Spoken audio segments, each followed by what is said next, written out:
Hey, how's it going everyone? My name is Jeepo and welcome back to the channel for another quick guide video. This one is prompted by a question I get a lot when streaming over on my Twitch channel, which is, hey Jeepo, why do you have all those drugs and weird shotgun tubes hanging around in your stash? And the answer to this is I usually do that when I'm strength training. This usually preempts a whole cascade of questions and old wives' tales about what is the best and most efficient ways to level strength and endurance in Escape from Tarkov. So in this video, I'm going to show you what I believe to be the most effective ways to level both, ideally at the same time, and ideally for as little money as possible. Most of this research was done over on our Twitch channel where I stream EFT with a large focus on collaboration, tactics, and teamwork oriented gameplay. All the links to that will be in the description below, as well as links to our community Discord as well. Just this weekend past, we gave away a Red Labs keycard, a Red Rebel, some sick cases, dock cases, and bitcoins in a community night. So feel free to jump on in and get involved if you want to be there for the next one. So lots to cover. With that all said, let's go get after it.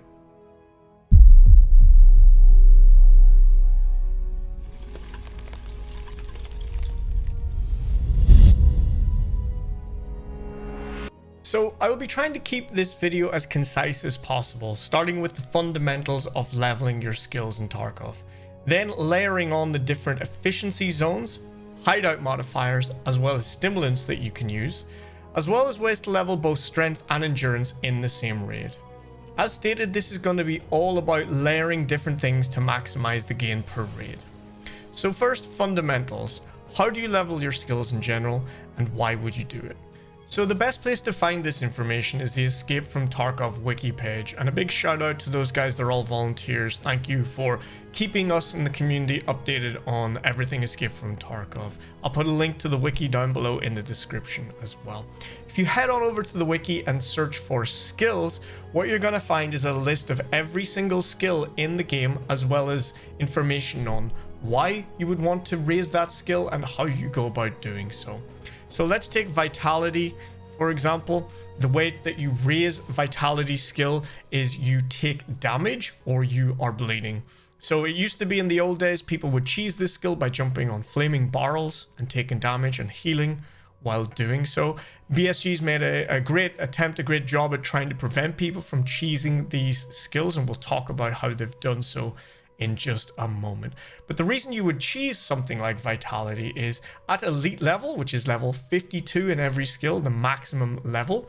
What happens with vitality is all bleeds will stop instantaneously once they start, so you do not have to go about stopping bleeds. So these skills at elite level are very, very powerful. Now, speaking of strength level specifically, the reasons that you would level this skill is it gives you an increased jump height, increased sprinting speed, increased throwing distance on all grenades. It also gives you an increased melee strike power as well. But more importantly, at elite level 52 strength, what it gives you is the fact that any weapons, body armor, and chest rigs that you bring into the game are now weightless. So your body armor doesn't have a weight, your weapons don't have a weight, your rigs don't have a weight. Essentially, this means that you are going to start off the raid at a very, very low weight, which means you can carry out a lot of equipment, a lot of gear, a lot of loot that you find in raid before you start to get the negative impacts of having that weight on your character. So something I alluded to just now was that BSG wanted a way of stopping people from cheesing their skills in Tarkov. So what they did was they introduced in December of 2019 efficiency levels in your skill progression, essentially exhausting how quickly you can level a skill while in raid. Now, these are important to note, and they exist in game as shown by arrows on your skills while in a raid. The top level of efficiency is 129% and is shown as a blue arrow pointing up. Next is a 100% progression speed, depicted without any arrow at all on your skill bar. Following that is a 50% speed, shown by a red arrow pointing down. Now you can hover over these as well to get any further information while in a raid, but essentially this means there is now a 50% penalty to leveling this skill while in raid. Now, if after 3 minutes of not leveling that particular skill, it will go back up to 75% efficiency, giving you a small boost again. And if after 16 minutes of not leveling that particular skill, it will revert to 100% efficiency. However, any further leveling of that skill will very quickly drop it back down to 50%, so you have that penalty again. So these fundamentals are very important for us to understand. So here, as we jump into a raid and start to move around, we need to grasp that these points are actually not given to us as we are moving. Instead, these points are accumulating, are being stored up, and will be given to us once we finish that action. So, if I stop running after only using half of a stamina bar, only half of the maximum 129% bonus worth of points is assigned to me. It's important that we grasp this, as this means that anything that interrupts these movements will actually cost us potential experience.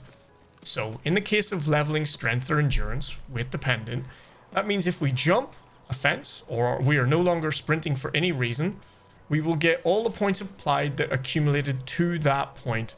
Then we will drop down a bonus level, and if we start to sprint again, we will accumulate points at that lower bonus level. The same applies if we die. However, if we have nearly exhausted, let's say, an entire stamina bar, and then we get one tapped out of oblivion, 0 points will be given to us in that skill, because we died while doing that movement. So here we are back in the stash, and now that we understand how your in-game actions actually acquire you experience points, we now want to think about ways that we can extend that stamina bar to maximize the bonus 129%. So the first thing we want to think about is stims. Now, there are 3 main stims that people tend to use. There's the SJ6 stim, which increases your stamina recovery.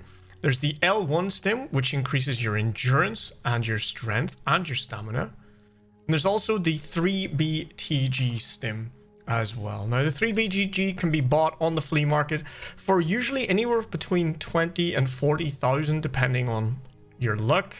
As you can see here, it's quite expensive right now. The L1 stim is usually around 20k, doesn't really move too much.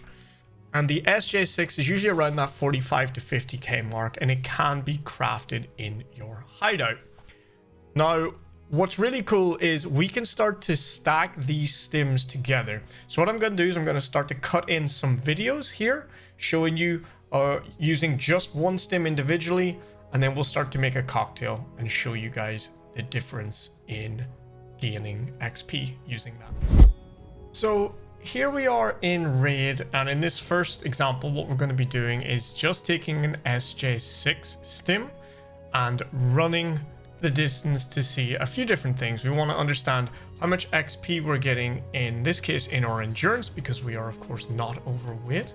We want to see how long we run for in terms of seconds, and we want to understand the distance that we cover while we're doing it as well. Now, what I'm going to do is I'm actually going to go ahead and just edit up this video because it could turn into quite a long segment. We're trying to be nice and brief in this guide today, so I'm going to edit this up, and I'll see you guys at the end with an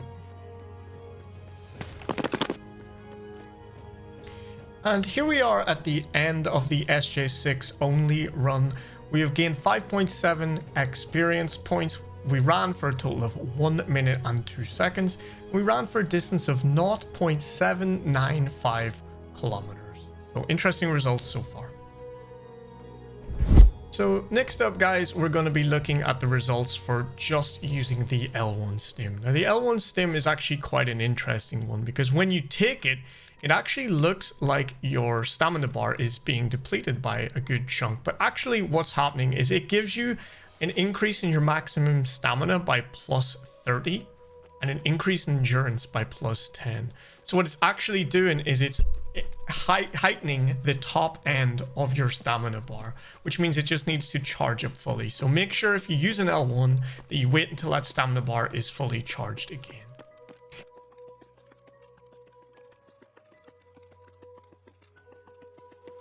So here we are at the finish line, guys, and with the L1 stim alone, we've gained 5.1 experience points. We ran for a total of 1 minute and 2 seconds, which is the exact same amount of time as the SJ6, coincidentally.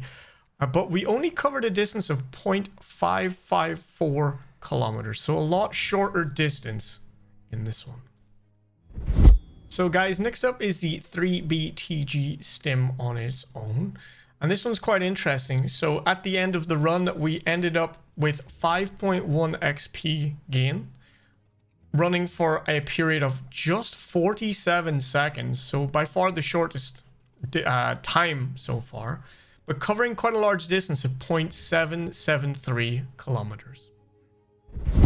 So things start to get much more interesting when you take the drugs in a cocktail. So to start off with our cocktails, we're taking SJ6 followed by an L1 stim. We are again going to wait for our stamina bar to reach max because of that L1 buff that we get.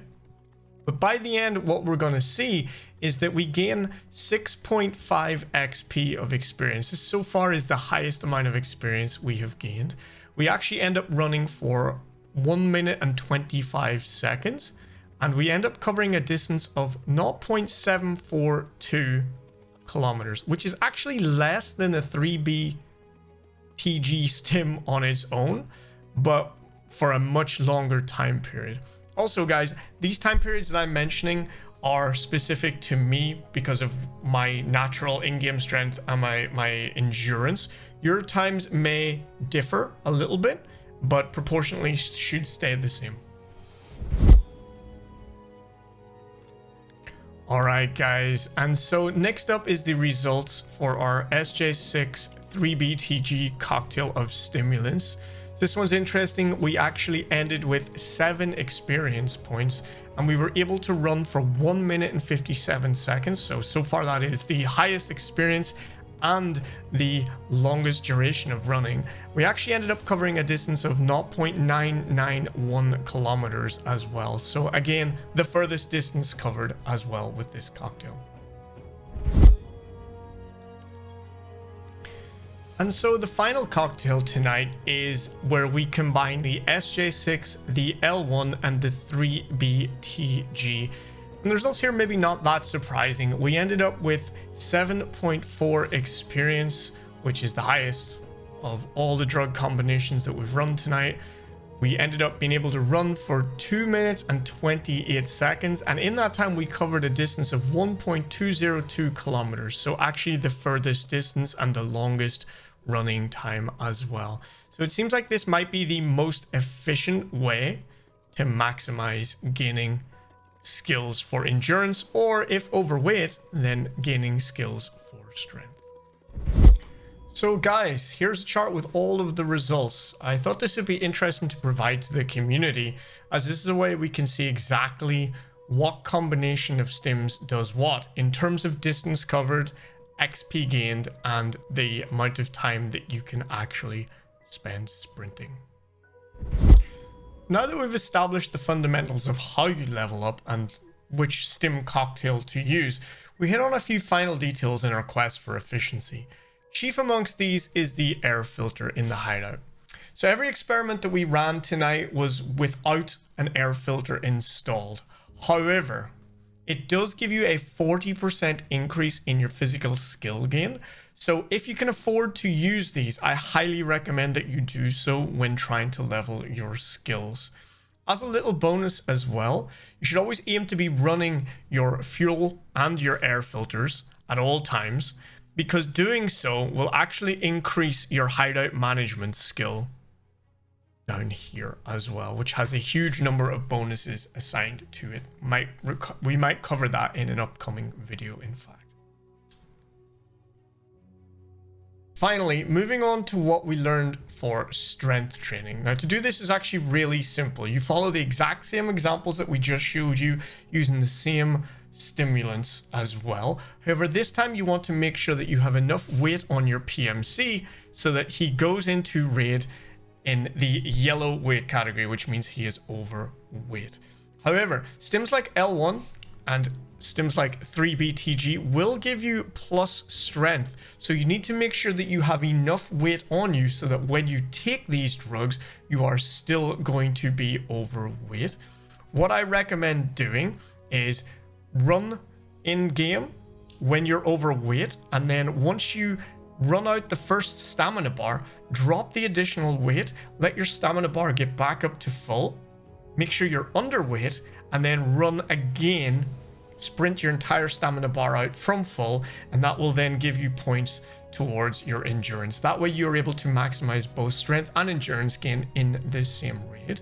Now, some good things in which you can quickly and easily and cheaply increase the weight on your character. There are two really. One is the classic, which is a car battery. They're cheap to buy, they're cheap to insure, they're easy to ditch in a bush, and you'll probably get it back. It almost guarantees that you will be overweight when you take those drugs as well into effect. However, one thing that we have discovered recently on our stream is these MP153 shotgun magazines. Now, these are something that you can actually buy from Jaeger right here. They're very, very cheap at under 1,000 rubles each. They're very easy and cheap to insure as well, and almost guaranteed that you'll get these back, because even if somebody does find them, they're not going to pick these up. They have almost zero value whatsoever. So guys, just to summarize what we've learned today, you want to be aiming for short raids, usually around 10 to 15 minute mark. That allows you to make the most of your efficiencies and avoid those diminishing returns that we talked about.